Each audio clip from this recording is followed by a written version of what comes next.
I understand why Jewish communities tend to be very focused on their own community and, you live quietly and stick together. But the result of that is that even other people within the Jewish community, like the Reform movement, have no idea what it means to live an Orthodox life. And that's one of the things that has been so shocking to me and my husband as we started experiencing more of the Orthodox world. Is like, I think that there's kind of a fear of, more religious people in general, not just within Judaism. And so it's really my hope that this can shed some light on that experience and connect people. Welcome to this episode of Your People Will Be My People, Conversion in a Post-October 7th World. This podcast is sponsored by Project Ruth. Founded in 2023, Project Ruth formalizes Orthodox affiliation for Jews of diverse and varied backgrounds and welcomes those seeking Orthodox conversion to find meaningful connection to and understanding of Jewish life and practice. I am Rabbi Adam Mintz, founder and president of Project Ruth. I'm joined, as I am in each episode, by Meredith Berkman, community activist and leader within the Jewish community. Today we welcome Kaitlin Kehler. And Kaitlin has a story that's a little different, Meredith, than the story that we've been telling. Up to now, we've interviewed people who have already undergone the immersion in the mikvah. They're already Jewish. Kaitlin, on the other hand, is beginning her process. It's a remarkable story. Kaitlin, welcome.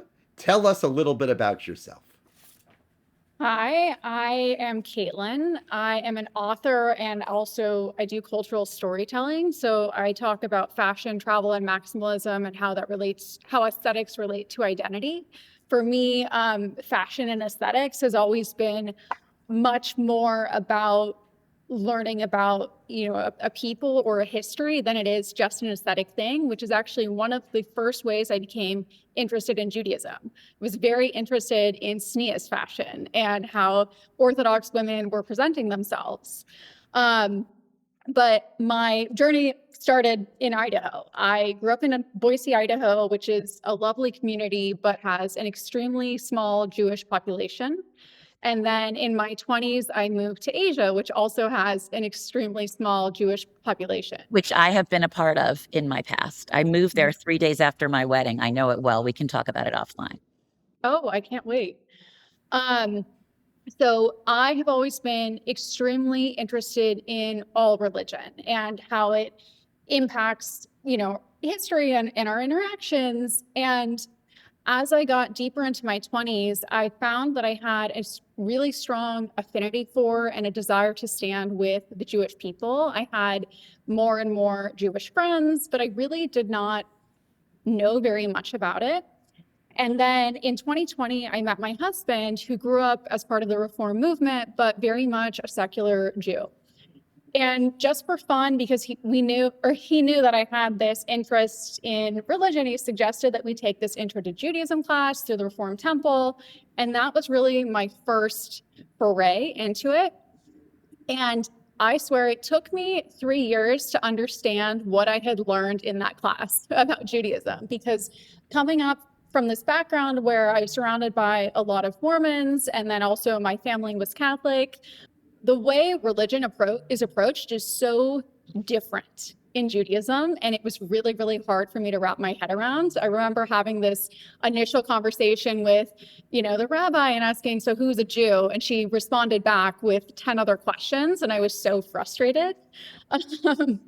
And it was only through my, continued study later on that I realized that is the crux of a Jewish life and a Jewish approach to living. And I really fell in love with that, because one of the things that I would always run into as I was studying religion, I would always find something that I couldn't fully get on board with. And I did not always feel like it was a welcome thing to be asking questions. Whereas with Judaism, it was like, yes, like, let's debate this. Let's figure this out together. And I just fell in love with that. Can I ask a question, Kaitlin? So when you started taking this class, were you back from Asia? That's the one piece I didn't get. Yes, sorry. Okay, so I spent 7 years in Asia, and then I moved to San Francisco, and then later to New York. So I took this class in New York, and yes, we take this class. At the time, my husband feels that being Jewish is a very important part of his identity, but he doesn't believe in God and doesn't really, he would tell you this, did not really know very much about Judaism. So this was absolutely not like he wanted me to convert. It just wasn't particularly important to him. So over the next few years, I continue studying, and I just become increasingly fascinated, and I realize that I want to convert, and I don't even tell my own husband for an entire year. And part of that is because I was so intimidated by this process. I knew that the Jewish community doesn't seek out converts. I was very nervous about being rejected by rabbis. And then I think also, when I thought about converting within the Reform movement, I wasn't really sure what I would be converting to, because as I consumed content from the Reform movement, so much of it was based on the experience of growing up Jewish, but not really knowing very much about being Jewish. And so I was really struggling with that. And then as I would tell, every Jewish person I know was part of the Reform movement. So when I would tell them, hey, I think I'm interested in Orthodox Judaism, they would say, no, you don't want to do that. Like, that's too intense. There are so many rules. And so it really took me a long time to get to this point. I originally did start pursuing a Reform conversion. And then just as I was learning more and more and more, I just knew in my heart that I would eventually want to do an Orthodox conversion. And thankfully, through some content that I had posted online, someone actually recommended that I reach out to Rabbi Mintz and Project Ruth. And here I am, and I'm so excited. So how did which by the way, thank God you found each other. It's interesting. We had another woman who converted very late into her family's life, who was a minister actually. And she also had said when she finally decided she wanted to convert, she didn't even, I think she had said she hadn't even told her husband. It was like so intimate and personal. She was working it through in her own mind. So I wonder, it's interesting for you to say the same thing. How did your husband react when you told your husband, who was clearly identified and wanted to learn, but grew up self-identified, it sounds like, as a Reform Jew, that you wanted an Orthodox conversion? Was he reluctant to have you go down this path? Was he proud? Was he excited? How did that play out? So he kind of worked through things with me. So it was a full year ago where I finally said, okay, I'm pursuing a Reform conversion. And of course, he was thrilled. My in-laws were thrilled. And then for a variety of reasons, like, we have a 6-month-old baby, and we kind of split our time between Idaho and New York. So there were a bunch of things that were getting in the way of that conversion process. And then when I was finally back in New York and I was in a position to really get that going, he had witnessed me consuming all of this Orthodox content, reading all of these books, and just like, the only way I can explain it is, as I would read these books, I would get a profound sense of peace. I told him it felt like my heart was singing. And every day I would excitedly tell him about what I'd read about and what I'd learned. And so when I was debating initially and having this discussion, he'd say, well, it's not really for me, but it seems like Orthodox is what you're really drawn to and what's lighting you up. So maybe you should consider that. And that still wasn't enough for me to take that leap, because I did already have the understanding that this is not a journey I could go on by myself. And so I have been really, really happy that over the last few months, it used to be, I would bring these books home and share with him, and he, always found it very, very interesting. And then one day he had his own long reading list, and he was listening to Orthodox podcasts on his own, and he was learning, and he was coming to me and he was saying, I think that this book is like of divine origin. He had he completely changed his own perspective and has really fallen in love also with what we're learning about the Orthodox world. And so it was at that point that I knew that this was a viable option for us. Adam, can I ask you a question about this? Sure. So, and first of all, I mean, Kaitlin, it's so exciting, especially on, we're taping this on a difficult week with the Bondi attack still fresh in everyone's mind. So to hear someone who's saying, I choose to be the Jew that I feel I am in my heart, and it's Hanukkah, it just gives so much light for everyone in the world. So thank you. I feel so uplifted to hear your story. And I'm so thrilled to welcome you. I always say, like, welcome home. A quick question for you. And then I had one for Adam. One is, do you feel, because we've heard people say, did you feel this way even when you were young, that there was something that, you've uncovered something that was always true, or does it feel like a new discovery? That's for you. And Adam, the second thing, when people convert with you, and I know often the person who converts is more, quote, into it and brings their Jewish partner along. But when you convert someone, an Orthodox halakhic conversion, does that mean it's still the choice of the person you've converted to self-identify either as Orthodox, modern Orthodox, or conservative and reform? Is that correct, Adam? That's for sure. Yes. And so how many people that have Orthodox conversions do you think become Orthodox? That's a good question. It may not be relevant in this discussion about. Yeah, I mean, it depends. So I like Kaitlin said, obviously I'm going to answer that question with a question, and that is how you define Orthodox. I mean, if you define Orthodox as people who keep kosher and people who keep Shabbat and holidays, I would say a large percentage are Orthodox. But obviously, if you give a stricter, a more rigid definition, I would say it's fewer people. So that's a good, interesting question. But Kaitlin, back to you. Thank you. We can discuss that probably, Adam, another time in a longer way. But Kaitlin, did you feel that perhaps there was always like a bintel yid, a Jewish spark?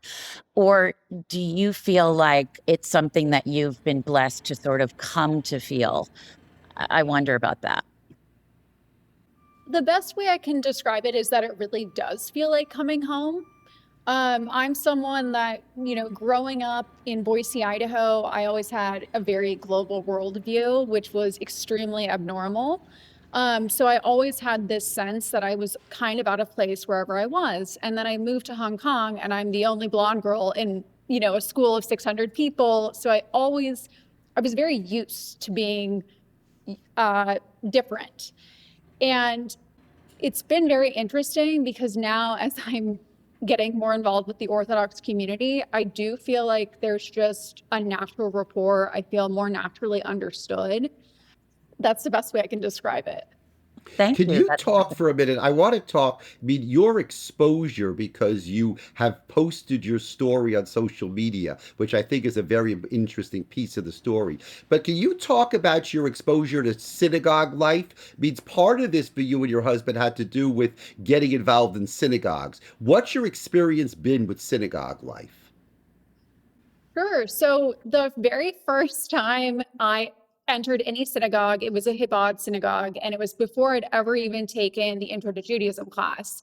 We happened to be in Idaho for Passover, and my husband really wanted to do something. So we went. They were very welcoming. I do remember, like, I did not know anything, and I showed up in a dress that would have been appropriate for Easter, and my husband showed up and tried to shake, the Rebbitzins' hand, and we were very, very out of place, and They are so used to that at Chabad. You should not worry about that. They were so unbelievably kind to us. But as someone who had never been to a synagogue, it was a very overwhelming experience for me, actually. And then over the next few years, we started getting involved more with the Reform Temple. And then I found the Alt New, which is a relatively new synagogue on the Upper East Side. And I really started following a lot of the writings of the Rebbitzin there. And I just fell in love with her work. And so I knew that whatever they had created as a community was going to be an amazing fit. And so that's where we've been going over the last few months. And that was also very intimidating, I think, more so for my husband than for me, because Why is that? Why was he more intimidated? I was an outsider. I think because his Jewish, he has somewhat of a Jewish identity, but had never been exposed to people who were more observant. He just was not sure what to expect. And I think he felt a little bit more like if he didn't know what to do when he was there, like there was, he should know what to do. But once again, the minute we walked in, someone was there to guide us, and everybody has been so extremely welcoming throughout the entire process. And I remember after our second services there, he walked out and said he'd never been in a place where people were so proudly Jewish, and that really hit him in a positive emotional way, because I think in a lot of spaces, even for Jewish events and Jewish community, I've observed this feeling of shame around Judaism. And I'm not that Jewish, or I'm this kind of Jew. Whereas in the Alt New, people were very proudly Jewish, which is, how I plan to be. I'm like, in an environment that we both love to be around. So have you met the Rebbitzin yet? I met her last week. You told her you're a big fan? I am. I didn't get to. I was too shy. Next time. Okay, I'll tell her. Okay. Question. So again, I'm making reference to that we're taping this. It's the fifth night of Hanukkah, I think. And this was a difficult week on so many levels, and, with people thinking about Australia and many other things. And so, to decide, I mean, it's in the title of this podcast, Becoming Jewish, converting in a post-October 7th world. When it feels, even for those of us who are proudly currently Jewish, it can be fraught.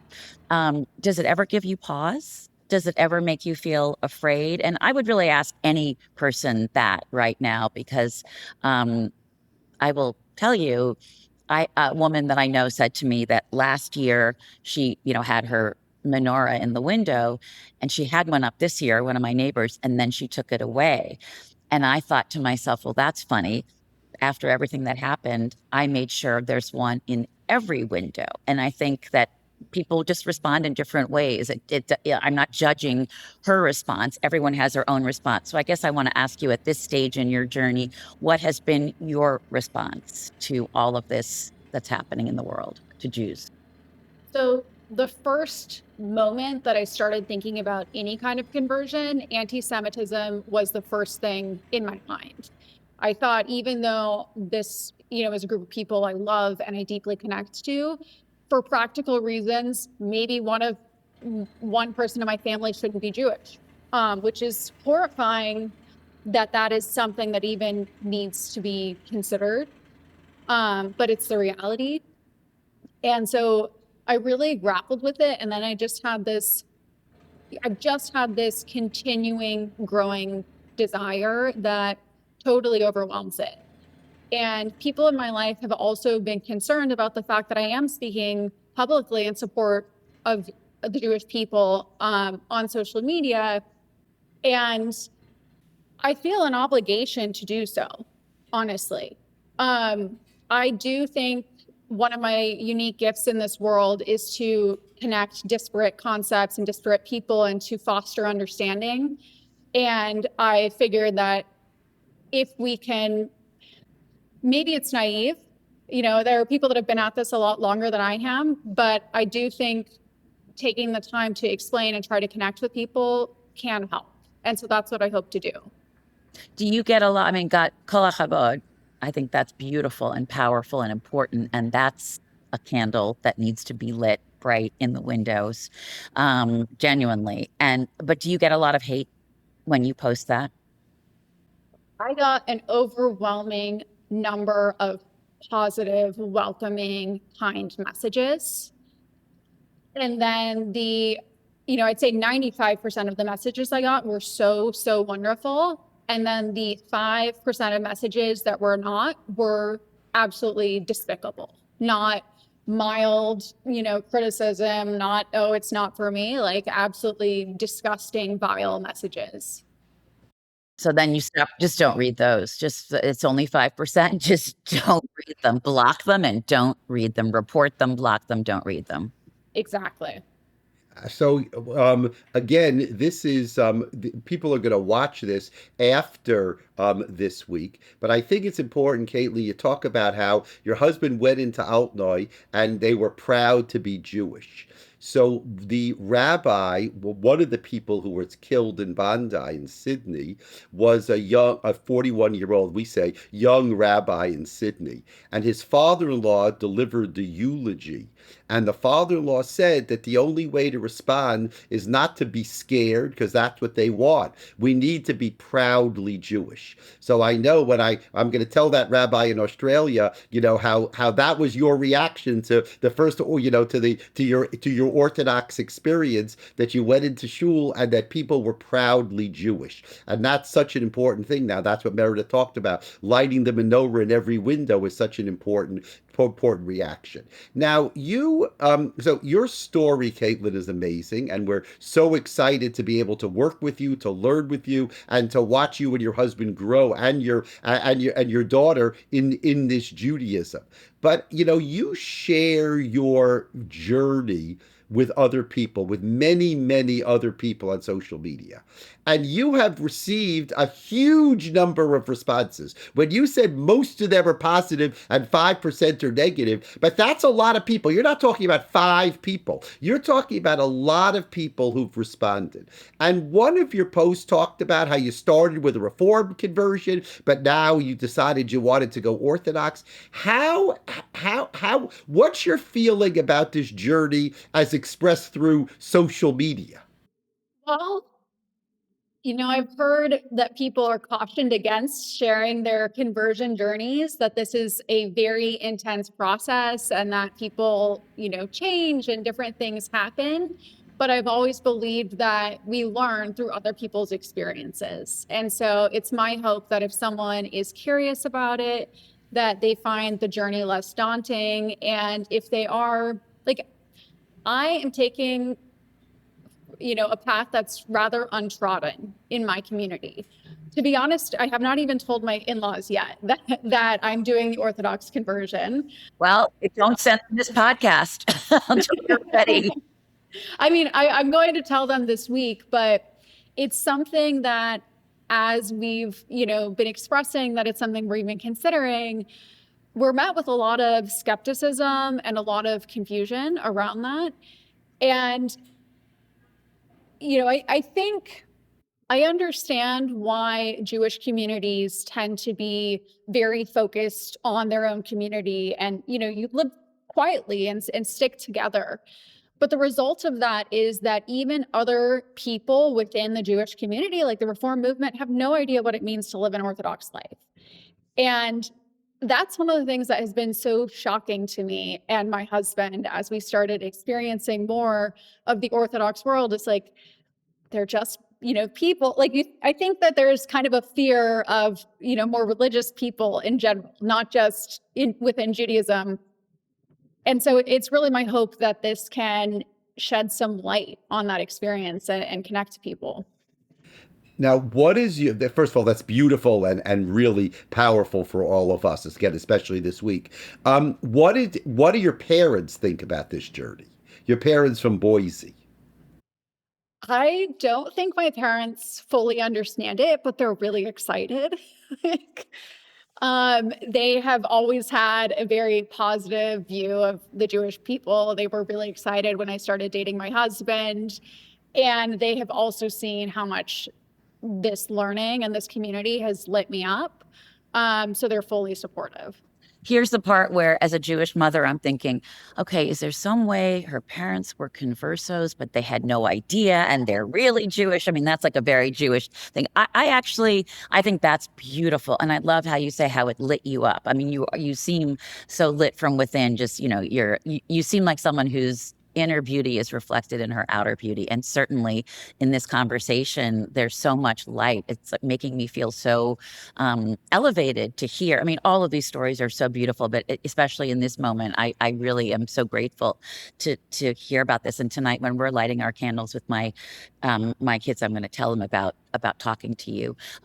I wondered about your daughter. Will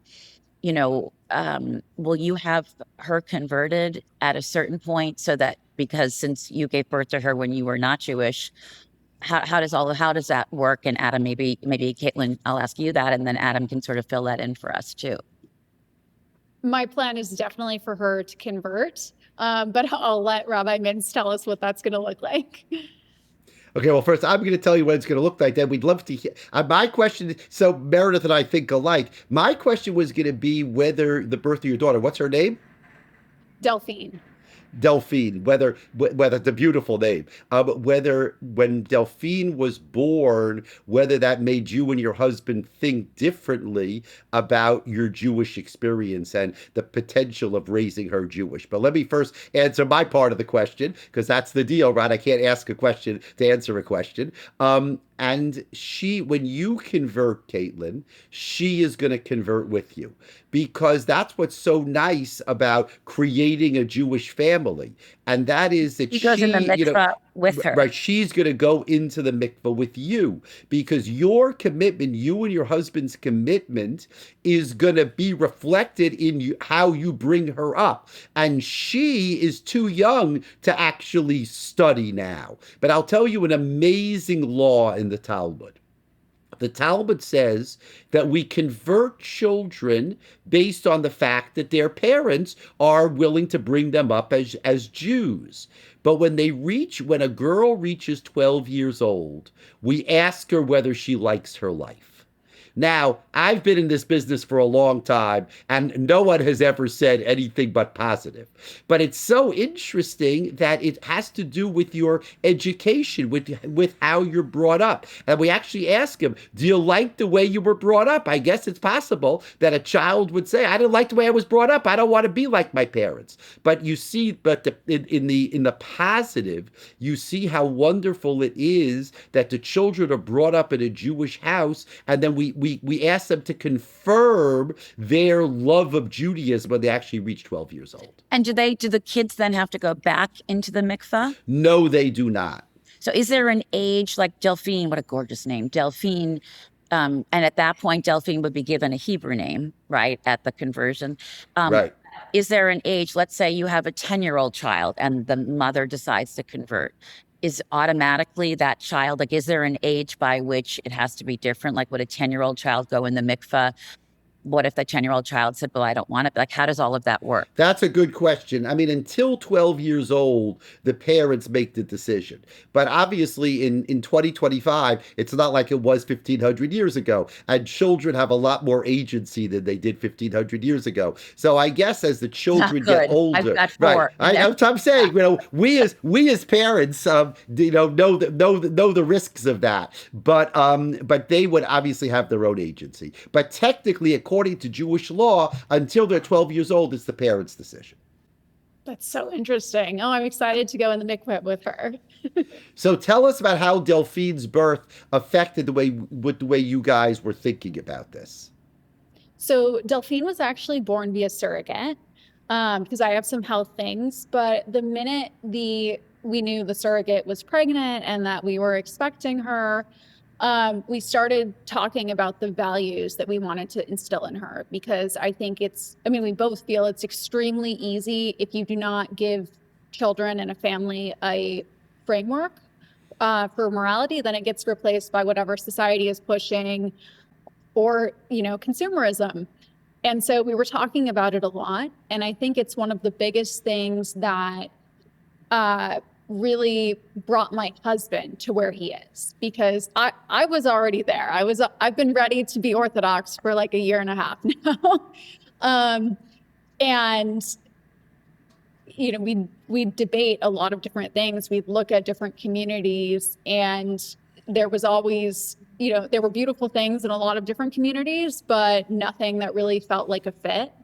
And I think we just both felt this would be such an amazing community and way to bring our children. One technical question, just because I'm interested. If two Jewish parents, born Jewish or halakhically Jewish, have a child be a surrogate, does the child need to go in the mikveh, Adam? Not Delphine? Yes, Okay. yes, Okay. because because the surrogate is not Jewish, and Okay. there's a debate, how you determine who the actual mother is. So we put we put a baby born through surrogacy. We put that baby in the mikveh. That's a good question. So right, so Kaitlin, that's correct. Either if the egg is from the mother. So Kaitlin, actually, Delphine would go to the mikveh even if you were Jewish. She would still have gone to the mikveh. So this will really be a holy special moment for her. Kaitlin, are you planning to have a Jewish wedding ceremony after your conversion? Another ceremony, a religious ceremony, or have you not gotten that far yet? I don't mean to overwhelm you. Adam's going to say to me, keep your mouth shut, but No. I'm going to tell you an amazing story after Kaitlin speaks. So we were married by a rabbi, a Reform rabbi. I don't know if this will count or if we will need to do it again, but we're open to it. Yep. So that's a good question. I wasn't even thinking along those lines, but I'm going to tell you something, Kaitlin. You and I didn't even discuss this. And this week I actually did 8 different conversions. People came from all different places. I had a family that actually came from the southern United States, and it was a husband and wife and 2 children. And the mother had a non-Orthodox conversion, and she wanted to upgrade to an Orthodox conversion. So she and her 2 children converted, went into the mikveh this week. And then we did an Orthodox ceremony right there in the reception room of the mikveh. And I told the children they have a special privilege, because most children don't go to the wedding of their parents, or at least don't go to the wedding of their parents if it's a kosher kind of wedding. And here there was they actually stood under the chuppah with their parents. You saw how moving it was for the parents to have the children there, and how the kids couldn't believe it. And today I actually had a family who I first met in the UAE 5 years ago. And they also converted today, and we had a chuppah in the mikveh reception. It's only noon. You've already done that, and it's only noon. That's correct. We did it first thing in the morning. That was absolutely amazing. So Kaitlin, you guys were married by with a Reform rabbi, and part of the experience of undergoing an Orthodox conversion is strengthening your family. It's a family bond. So the idea of having an Orthodox wedding ceremony, the idea of having, Delphine go immerse in the mikveh with you, that's about creating Jewish families. And this is one step off from what we're talking about, but I'll tell you that every once in a while, I have a family who comes to me, they want to convert the child, means the husband is Jewish, the wife is not Jewish, and they want to convert the child. And I always say to them that what I want to do is create Jewish families. That's what I believe is important for us. That's what we talk about, being proud to be Jewish. It's about creating Jewish families. To have a child Jewish and the mother not Jewish, I know we talk a lot about blended families, especially now. It's Christmas time. Everybody talks about the blended family around Christmas. And obviously that's something that has to be addressed. But at least ideally, What we want to do is you want to create Jewish families. If you want to create a strong family, it's got to be a Jewish family. So the idea that you and Delphine would go to the mikveh and then she would be under the chuppah, I mean, she'll be pretty young, but in principle, she'll be under the chuppah with you, is something that's very, very meaningful as we strengthen the Jewish community and as we create more Jews who are committed to their Jewish heritage. And more important than Jewish heritage is your Jewish future. Rabbi Riskin always said that Jewish heritage is not who your grandparents were, it's who your grandchildren will be. Amen. I need grandchildren, but that's a separate conversation. So Kaitlin, so just going back for a minute to the social media piece. You raised for a second, and I grapple with this. There was once an ad somewhere, like a billboard that was pro conversion. It wasn't actually for Project Ruth, but it was. But I was interesting, and there was some negative feedback to it. They thought, we're not a proselytizing religion. Don't go promoting conversion on billboards. And you are on social media telling your story. How do you feel about that? Do you feel that that's in the spirit? I mean, do you feel that's in the spirit, or do you think that we're becoming like the Mormons, that we're trying to get everybody to convert to Judaism? I think until you start knocking on doors, you have a ways to go. No, as I was thinking about converting, the first thing I did was go try to find stories from other converts.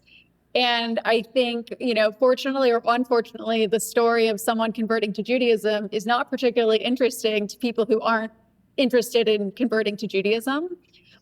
So I don't think that it's going to have this widespread impact, but I think it's going to be very meaningful for people who have already had this interest and these questions and don't know where to take it. Right. You never know whom you can influence. I mean, I was buying a Hanukkah present for one of my kids, and something came up, and this woman said to me, "Oh, are you Jewish?" And I said, "Yes." I said, "Are you? Is that why you're asking?" And she told me your husband was Jewish and she wasn't. So of course I was like, "Oh, that's interesting. I do a podcast about conversion." And she was like so excited. She goes, I want to go to the temple, but I don't know. And so I wrote down, I gave her Adam's information. But I mean, Kaitlin, you never know whom you could influence, whom you could give the confidence to explore something. I mean, you're sharing your story. You're not telling people this is their story. And that's the most powerful way to influence people. You have no idea of your many, many thousands of followers. I just followed you while we're talking. You have no idea who follows you, who has, as you said, who's been thinking about it. And of course, it's always really important to demystify. I mean, as you said, your interest in religion. You were talking at the beginning about you were interested in tznius, fashion, and modesty. I mean, these are things that are important for people to understand, because it's so easy for people to demonize the other. And it's so to demystify and elevate can only put good in the world, can only, hopefully, God willing, create inclusion and openness and dialogue. So if you have a billboard, it's a beautiful billboard. It says, "This is who Hineni, here I am, and come in or don't, or just join me in the conversation." I think that's a really beautiful way of putting it. I love that you described it as demystifying it, because that is my goal. Not to convince anyone that they should also go on this journey, but because I think representations of Jews in the media are so abhorrent. And I can tell you, and I felt nervous going into Chabad, seeing these people who look very different, with the hats and different things. And I think that fully comes from representations in the media. It's not from anything else. So I think this demystifying is extremely important. And then I find it so interesting that this woman was also in a similar situation where she has a connection to Judaism through her husband, but similarly doesn't feel like it's something that she could explore. And it goes back to, what you said, Rabbi Mintz, about creating Jewish families. It's a fine line between not seeking out, converts and staying true to that. But also, if you have people like myself, like this other woman who it sounds like wants to raise, a Jewish family, and we don't even feel comfortable to go to synagogue or to ask someone about this, then that's also a problem. So that's why your work is so, so important. So I appreciate that. I'll just tell you a little story. And that is I've been doing conversions for over 30 years. Honestly, before COVID, the number of conversions were very few. Maybe I was doing 20, maybe I was doing 50, but very few conversions. Then with COVID, it really exploded. Now, for sure, after October 7th, it exploded again. But it started with COVID. I think the explanation is like this. Before COVID, every person, every Jew had their synagogue, Orthodox, conservative, and Reform. If your son or daughter was going out with a non-Jew, you went to your rabbi and you said, I have a problem. My son or daughter is going out with a non-Jew. What am I going to do? And some rabbis, few and far between, but some rabbis were willing to engage in a learning process, in a conversion process. Most rabbis wouldn't touch it, especially the Orthodox rabbis. Like you said, they just kind of push you away. I'm sure the Orthodox rabbi said, break up the relationship. You have to break up the relationship. But we all know that those things don't happen just because the rabbi says to break up the relationship. And what would happen, I think, before COVID, it's a little projection, but I've created a narrative for myself, is that would be the end, because everyone had their rabbi. If your rabbi wasn't helpful, then that's the end. This was your rabbi. This is the person whose synagogue you went to, and you didn't have much choice, right? I mean, even in Manhattan, we each have our rabbi. But then COVID hit, and all of a sudden, you didn't go to synagogue anymore. And all of a sudden, every rabbi had their classes on Zoom. And all of a sudden, you can start forum shopping. You have your son or daughter's going out with a non-Jew. I need a conversion. Well, I don't have to go to my rabbi, because you know what? I don't really have a rabbi anymore, because I'm not going to synagogue on Saturday morning, and therefore I don't know who my rabbi is. I'd rather explore a little bit and find a rabbi who's willing to engage my question, rather than saying just push the person away. Someone who understands that that's not the answer and engage that question. And literally in those years, obviously in 2020 and 2021, it was the middle of COVID. It was hard. But already by 2022, we found a huge increase in the number of conversion inquiries.